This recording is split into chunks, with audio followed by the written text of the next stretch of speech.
9장. 예수께서 이렇게 쐐기를 박으셨다. 이것은 믿을 수 없는 훗날의 이야기가 아니다. 여기 서 있는 너희 가운데 그렇게 되는 것을 볼 사람들도 있다.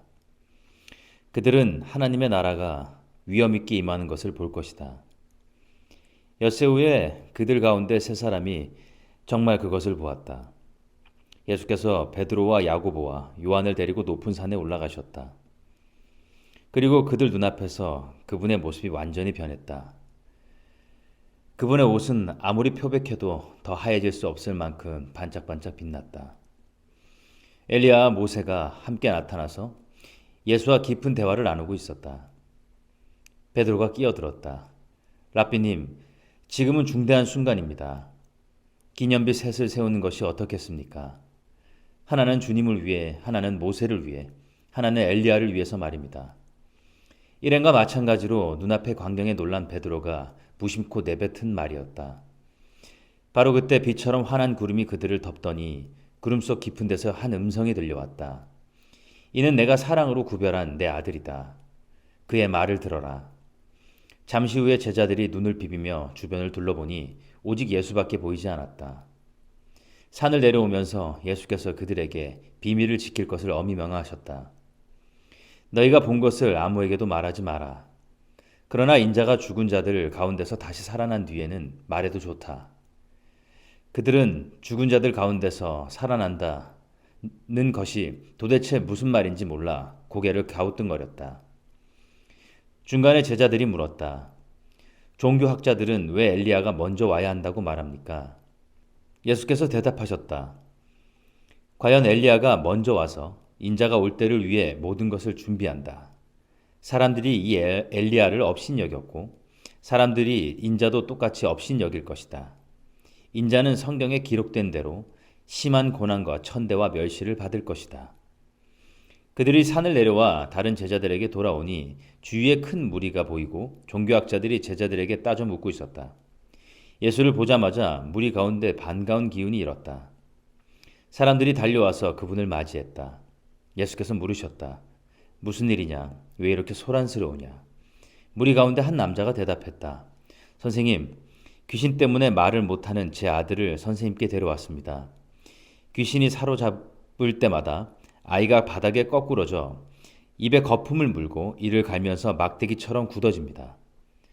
선생님의 제자들에게 구해주기를 바라고 말했지만 그들은 하지 못했습니다. 예수께서 말씀하셨다. 하나님을 모르는 세대여, 내가 같은 말을 몇 번이나 해야 하느냐? 얼마나 더 참아야 하느냐? 아이를 이리 데려오너라. 그들이 아이를 데려왔다. 귀신이 예수를 보고 아이에게 발작을 일으키게 하니 아이는 입에 거품을 물고 바닥에서 몸을 뒤틀었다. 예수께서 아이의 아버지에게 물으셨다. 이렇게 된 지 얼마나 되었느냐? 어려서부터 그랬습니다. 귀신이 아이를 죽이려고 불 속이나 강물에 던진 것이 몇 번인지 모릅니다. 만일 하실 수 있거든 무엇이든지 해주십시오. 불쌍히 여기셔서 저희를 도와주십시오. 예수께서 말씀하셨다. 만일이라니 믿는 사람에게 만일은 없다. 모든 것이 가능하다. 그분의 입에서 말이 떨어지기가 무섭게 아이의 아버지가 부르짖었다. 제가 믿습니다. 의심하지 않도록 도와주십시오. 무리가 쏙쏙 모여드는 것을 보시고 예수께서 악한 귀신에게 명령하셨다. 벙어리의 기모거리 귀신아, 내가 내게 명령한다. 아이에게 나와 다시는 얼씬거리지 마라. 귀신은 고함을 지르고 마구 몸부림치면서 나갔다. 아이는 송장처럼 핏기가 없어졌다. 그러자 사람들이 아기가 죽었다. 라고 말하기 시작했다. 그러나 예수께서 아이의 손을 잡아 일으키시자 아이가 일어섰다. 집에 돌아온 뒤에 제자들이 예수를 붙들고 물었다. 왜 저희는 귀신을 쫓아내지 못했습니까? 예수께서 대답하셨다. 이런 귀신은 기도가 아니고는 쫓아낼 수 없다. 그들은 거기를 떠나서 갈릴리를 지나갔다. 예수께서 제자들을 가르치고 싶으셔서 아무에게도 일행의 행방을 알리지 않으셨다. 예수께서 그들에게 말씀하셨다. 인자는 하나님과 관계하기를 원치 않는 사람들한테 넘겨질 것이다. 그들이 인자를 죽을 것이다. 죽은 지 사흘 후에 인자는 다시 살아날 것이다. 제자들은 무슨 말씀인지 몰랐으나 묻기도 두려웠다. 그들이 가버나움으로 갔다. 예수께서 집에 계실 때 제자들에게 물으셨다. 너희가 길에서 토론하던 것이 무엇이냐? 불안한 침묵만 흘렀다. 그들은 자기들 가운데서 누가 가장 큰 사람인지를 두고 서로 입씨름을 벌였던 것이다. 예수께서 자리에 앉아 12제자에게 말씀하셨다. 너희가 첫 자리를 원하느냐? 그렇다면 끝자리로 가거라. 모든 사람의 종이 되어라. 예수께서 방 한가운데 어린 아이를 하나 세우시고 아이를 품에 안으며 말씀하셨다. 누구든지 이 어린 아이들 가운데 하나를 나처럼 품으면 곧 나를 품는 것이고 또 나를 훨씬 넘어서서 나를 보내신 하나님을 품는 것이다. 요한이 입을 열었다. 선생님, 어떤 사람이 주님 이름으로 귀신을 쫓아내는 것을 보고 우리가 막았습니다. 그가 우리에게 속한 사람이 아니어서 그렇게 했습니다. 예수께서 기뻐하지 않으셨다. 그를 막지 마라. 내 이름으로 선하고 능력 있는 일을 하고서 바로 나를 깎아내릴 사람은 없다. 그가 적이 아니라면 곧 우리 편이다. 누구든지 내 이름으로 너희에게 물 한 잔만 주어도 그는 우리 편이다. 하나님이 반드시 알아주실 것이다. 그러나 너희가 어린아이처럼 순진하게 믿는 이들 중에 하나를 괴롭히고 못살게 굴거나 그들의 믿음을 이용하면 너희는 곧 후회하게 될 것이다.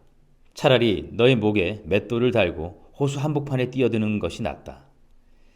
네 손이나 발이 하나님께 방해되거든 찍어내어 버려라. 손이나 발이 없더라도 살아있는 것이 두 손과 두 발을 보란듯이 가지고서 영원히 불타는 용광로 속에 있는 것보다 낫다. 또 내 눈이 너를 하나님에게서 멀어지게 하거든 뽑아내 버려라. 한눈으로 살아있는 것이 지옥불에서 2.0 시력을 발휘하는 것보다 낫다. 머지않아 모든 사람이 재련의 불 속을 지나겠지만 너희는 영원한 불꽃으로부터 보호받고 보존될 것이다. 너희는 스스로 보존하는 자가 되어라. 평화를 지키는 자가 되어라. 10장. 예수께서 거기에서 떠나 요단강 건너편 유대 지방으로 가셨다.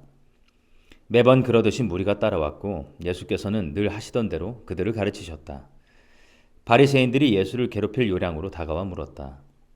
남자가 아내와 이혼하는 것이 율법에 맞습니까? 예수께서 말씀하셨다. 모세가 뭐라고 명령했느냐? 그들이 대답했다. 모세는 이혼 증서를 써주고 아내와 이혼해도 된다고 허락했습니다. 예수께서 말씀하셨다. 모세는 단지 너희의 사악한 마음을 염려해서 그 명령을 기록한 것이다. 처음 창조 때부터 하나님께서는 남자와 여자를 지어 함께 있게 하셨다. 그래서 남자는 부모를 떠나 여자와 결혼하여 한 몸이 된다. 더 이상 둘이 아니다. 새롭게 연합하여 한 몸을 이루는 것이다. 남자와 여자의 이 유기적인 연합은 하나님께서 창조하신 것이다. 그러니 누구도 그들을 갈라놓아서 그분의 작품을 모독해서는 안 된다. 집에 돌아와서 제자들이 다시 그 이야기를 꺼냈다. 예수께서 그들에게 단도직입적으로 말씀하셨다. 다른 여자와 결혼하려고 자기 아내와 이혼한 남자는 아내에게 간음하는 것이다. 또한 다른 남자와 결혼하려고 자기 남편과 이혼하는 여자도 남편에게 간음하는 것이다. 사람들이 예수께서 만져주시기를 바라며 그분께 아이를 데려왔다. 하지만 제자들이 그들을 쫓아냈다. 예수께서 노하시며 제자들에게 말씀하셨다. 이 아이들을 쫓아내지 마라. 절대로 아이들과 나 사이에 끼어서 방해하지 마라. 천국의 삶에는 이 아이들이 중심에 있다. 너희가 하나님 나라를 아이처럼 단순하게 받아들이지 않으면 결코 그 나라에 들어갈 수 없다. 그러고 나서 예수께서 아이들을 품에 안으시고 손을 얹어 축복하셨다. 예수께서 길을 나서는데 한 사람이 달려와서 정중하게 그분을 맞으며 물었다. 선하신 선생님, 제가 무엇을 해야 영원한 생명을 얻겠습니까? 예수께서 말씀하셨다. 어째서 나를 선하다고 하느냐? 오직 하나님 한 분 외에는 선하신 분이 없다. 계명에 살인하지 마라, 간음하지 마라, 도둑질하지 마라, 거짓말하지 마라, 속이지 마라, 내 부모로 공경하라 하지 않았더냐? 그가 말했다. 선생님, 그 계명들은 제가 어려서부터 다 지켰습니다. 예수께서 그의 눈을 주목하여 보시더니 그를 사랑스럽게 여기셨다. 예수께서 말씀하셨다. 하나 남은 것이 있다. 가서 네가 가진 것을 다 팔아 가난한 사람들에게 주어라. 그러면 네 모든 부가 하늘에 쌓아두는 부가 될 것이다. 그런 다음 와서 나를 따르라. 그 사람의 얼굴이 어두워졌다. 그가 전혀 예상하지 못했던 말이어서 그는 무거운 마음으로 예수를 떠나갔다. 그는 많은 것을 움켜쥐고 있었고 그것을 놓을 마음이 없었다. 예수께서 제자들을 보며 말씀하셨다. 많이 가진 사람이 하나님 나라에 들어가는 것이 얼마나 어려운 줄 아느냐. 제자들은 들으면서도 그 말이 믿어지지 않았다. 예수께서 계속해서 말씀하셨다. 얼마나 어려운지 너희는 상상도 못할 것이다. 내가 말하는데 부자가 하나님 나라에 들어가는 것보다 낙타가 바늘기로 지나가는 것이 더 쉽다. 그 말에 제자들이 크게 당황했다. 그러면 어느 누가 가망이 있겠습니까? 그들이 물었다. 예수께서 잘라 말씀하셨다. 너희 힘으로 해낼 수 있다고 생각하면 전혀 가망이 없다. 그러나 하나님께 맡기면 얼마든지 가능한 일이다. 베드로가 다른 시각에서 이야기를 꺼냈다. 우리는 모든 것을 버리고 주님을 따랐습니다. 예수께서 말씀하셨다. 내 말을 명심하여라. 나와 메시지 때문에 집과 형제 자매, 부모와 자식과 땅과 그 어떤 것을 희생하고서 손해볼 사람은 아무도 없다. 그들은 그 모두를 받되 여러 배로 돌려받을 것이다.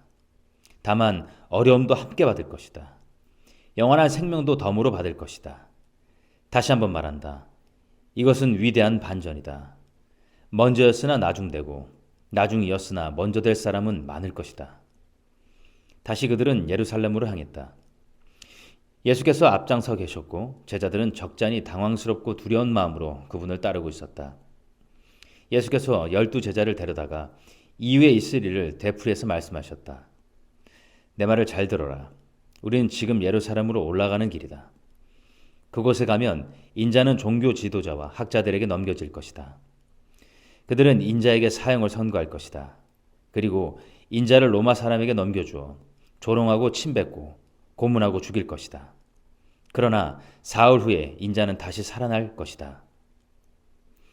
세베대의 두 아들인 야고보와 요한이 예수께 다가왔다. 선생님, 우리에게 꼭 해주셨으면 하는 일이 있습니다. 무엇이냐? 내가 할 만한 일인지 보자. 그들이 말했다. 주님께서 영광을 받으실 때 우리에게도 최고의 영광의 자리를 주셔서 하나는 주님 오른편에 하나는 주님 왼편에 있게 해주십시오. 예수께서 말씀하셨다. 너희는 너희가 무엇을 구하는지 모른다. 너희는 내가 마시는 잔을 마시고 내가 받을 세례를 받을 수 있겠느냐? 그들이 말했다. 물론입니다. 왜 못하겠습니까? 예수께서 말씀하셨다. 생각해보니 너희는 과연 내가 마시는 잔을 마시고 내가 받을 세례를 받을 것이다. 그러나 영광의 자리를 주는 것은 내 소관이 아니다. 그것과 관련해서는 다른 조치가 있을 것이다. 다른 10 제자가 이 대화를 듣고 야고보와 요한에게 분통을 터뜨렸다. 예수께서 그들을 불러놓고 바로잡아 주셨다. 하나님을 모르는 통치자들이 얼마나 위세를 부리는지, 사람들이 작은 권력이라도 얻으면 거기에 얼마나 빨리 취하는지 너희는 보았다. 너희는 그래서는 안 된다. 누구든지 크고자 하면 섬기는 사람이 되어야 한다. 너희 가운데 누구든지 첫째가 되고자 하면 먼저 종이 되어야 한다. 인자가 한 일이 바로 그것이다. 인자는 섬김을 받으러 온 것이 아니라 섬기러 왔다. 포로로 사로잡힌 많은 사람들을 살리기 위해 자기 목숨을 내어주려고 왔다. 그들은 여리고에서 얼마 동안 머물렀다. 제자들과 사람들의 행렬이 뒤따르고 예수께서 그곳을 떠나시려는데 디메오의 아들인 바디메오라는 눈먼 거지가 길가에 앉아 있었다. 그는 나사렛 예수가 지나간다는 말을 듣고는 소리치기 시작했다. 다윗의 자손이신 예수여, 불쌍히 여겨주십시오. 저를 불쌍히 여겨주십시오. 더 많은 사람들이 그를 조용히 시키려고 했으나 그는 더 크게 소리쳤다. 다윗의 자손이여, 불쌍히 여겨주십시오. 저를 불쌍히 여겨주십시오. 예수께서 가던 길을 멈추셨다. 그를 불러오너라. 그들이 그를 불렀다. 오늘 운이 좋은 줄 알아라. 일어나거라. 예수께서 너를 부르신다. 그는 겉옷을 버려두고 즉시 일어나서 예수께 갔다. 예수께서 말씀하셨다. 내가 어떻게 해주면 좋겠느냐? 눈먼 사내가 말했다. 랍비님, 보기 원합니다. 가거라. 예수께서 말씀하셨다. 내 믿음이 너를 구원했고 낫게 했다. 바로 그 순간에 그는 시력을 되찾았고 그 길로 예수를 따랐다. 11장. 일행이 예루살렘 가까이 와서 올리브산 벳바게와 베다니에 이르렀을 때 예수께서 두 제자를 보내시며 지시하셨다. 맞은편 마을로 가거라. 들어가서 보면 아직 아무도 타보지 않은 나귀 새끼가 줄에 매어 있을 것이다. 줄을 풀어서 끌고 오너라. 왜 그러시오 하고 누가 묻거든 주님께서 필요로 하십니다.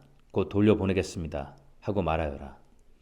그는 길가 길 모퉁이에 문간에 매어 있는 나귀를 보고는 묶여놓은 줄을 풀었다. 거기 서 있던 사람들 중 몇 사람이 말했다. 그 나귀 새끼의 줄은 왜 푸는 것이오? 제자들이 예수께서 지시하신 대로 대답하자 그들은 간섭하지 않았다. 제자들이 나귀 새끼를 예수께로 끌고 와서 그 위에 겉옷을 펴자 예수께서 올라타셨다.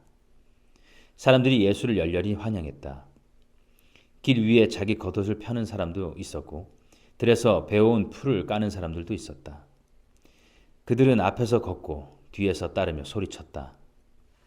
호산나 복되다. 하나님의 이름으로 오시는 이여 복되다. 장차 올 우리 조상의 다윗의 나라여. 하늘 가장 높은 곳에서 호산나. 예수께서 예루살렘에 이르러 곧 성전에 들어가셨다.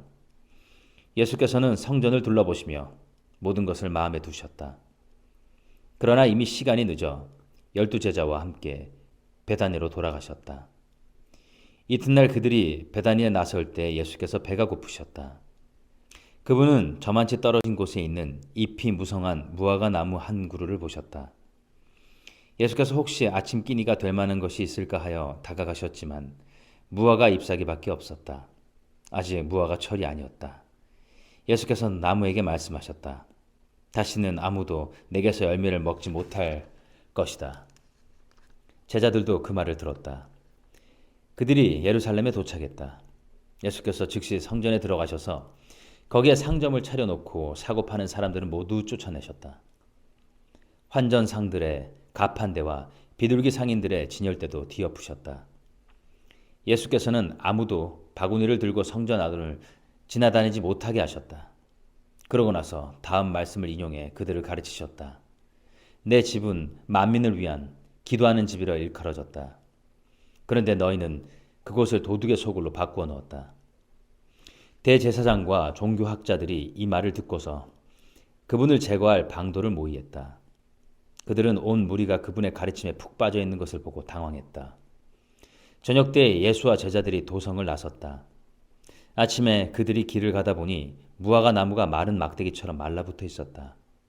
베드로가 그 전날 있었던 일이 생각나서 예수께 물었다. 랍비님 보십시오. 주님이 저주하신 무화과 나무가 말라 비틀어졌습니다. 예수께서 차분히 말씀하셨다. 하나님의 생명을 품어라.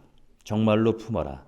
그러면 너희가 감당할 수 없을 만큼 힘든 일은 하나도 없을 것이다.